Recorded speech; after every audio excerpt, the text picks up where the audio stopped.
So for this tutorial, ang gagawin natin is basic for loop and meron tayong ilang topics na i-cover na applied yung for loop natin. And ang first natin will be yung even and odd numbers. So using for loop, i-apply natin yun. And yung first na gagawin natin, of course, we will declare yung data type na kakailanganin natin and yung variable. And in this case, yung variable natin will be n, short for numbers. Then magkakaroon lang tayo ng cout dito or prompt para sabihin sa user natin na how many numbers do you want to enter. So using for loop kasi i-iterate tayo ng mga user inputs. And then after nun, since user input siya, kailanganin natin yung variable na n as storage ng magiging user input natin. And after nun, kapag ni-run kasi natin 'to, eto yung lilitaw. How many numbers do you want to enter? And 'pag naglagay siya ng 5 or any numbers, dapat ganun din kadami yung kaya natin i-user input. So, after nun, ang gagawin natin is i-de-declare natin yung for loop natin. So, when using yung for loop, yung key syntax natin is yung for. Then magkakaroon lang tayo ng data type dito since obviously ang i-workout natin dito is number, whole number. So integer yung gagamitin natin. And usually na variable na ginagamit sa for loop ay yung I. And then equal natin siya sa 1. So ibig sabihin, ang part na to, ito yung start ng counting ng for loop natin. So ibig sabihin ng for loop mo nag-i-start siya sa 1. Then I, lalagay natin dito, I is less than 2n. Bakit yung n? Gusto kasi natin mag-end yung counting natin based sa number na ilalagay ng user natin dito. So pag naglagay siya ng 5 dito, so ang magiging end natin dito is 1 out of 5. Yan. So depende kung ano yung magiging user input niya dito. Pag yan ginawa niyang 6, magiging 6 to. So hanggang 6 lang yung counting natin. So yung first natin will be yung start and yung second naman will be yung end. So wag niyong kakalimutan yung semicolon dito. Then I++ for incrementation purposes naman. So ayan.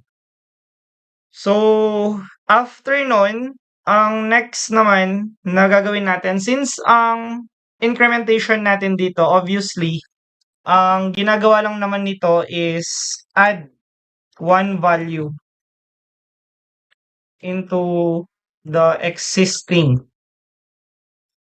value. So ibig sabihin, kung ang I mo, ang first value niya ay 1, mag-a-add ka ng 1 dito after niyang makapunta dito. So ganito siya.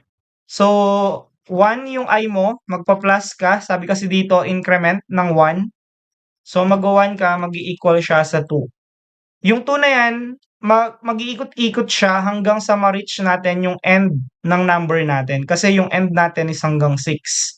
For example, sa magiging user input natin. And after nun, ang gagawin natin is kakaroon tayo ng int dito and num. So gagamitin natin yung variable na num para naman sa magiging enter numbers natin. Kasi ito yung magiging scope, gaano karami. Yung dito naman, dito natin i-accept yung mga numbers na yun.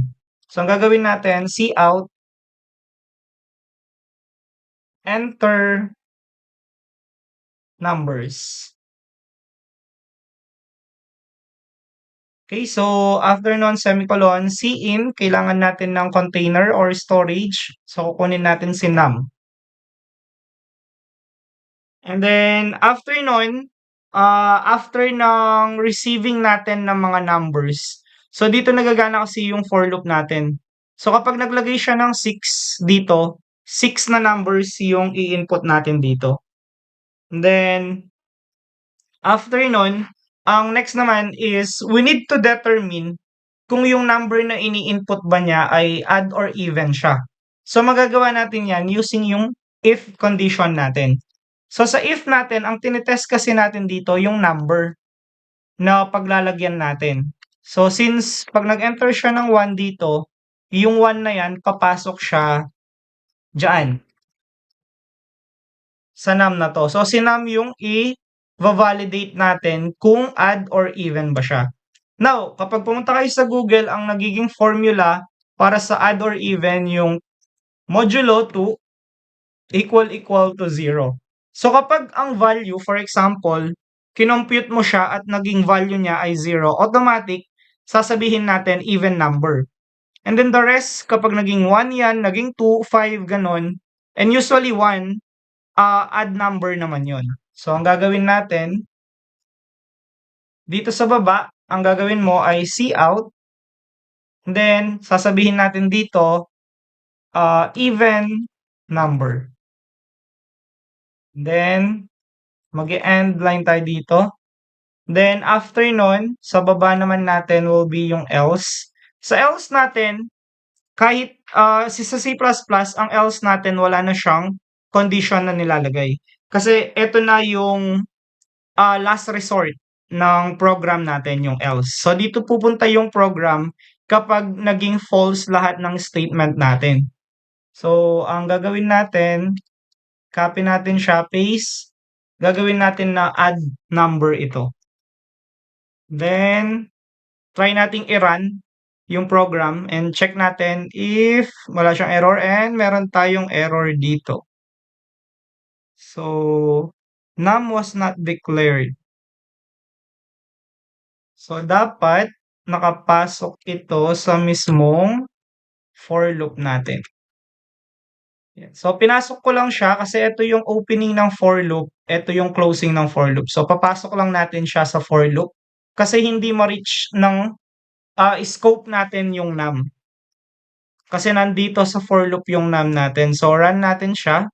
And meron pa tayong problem dito.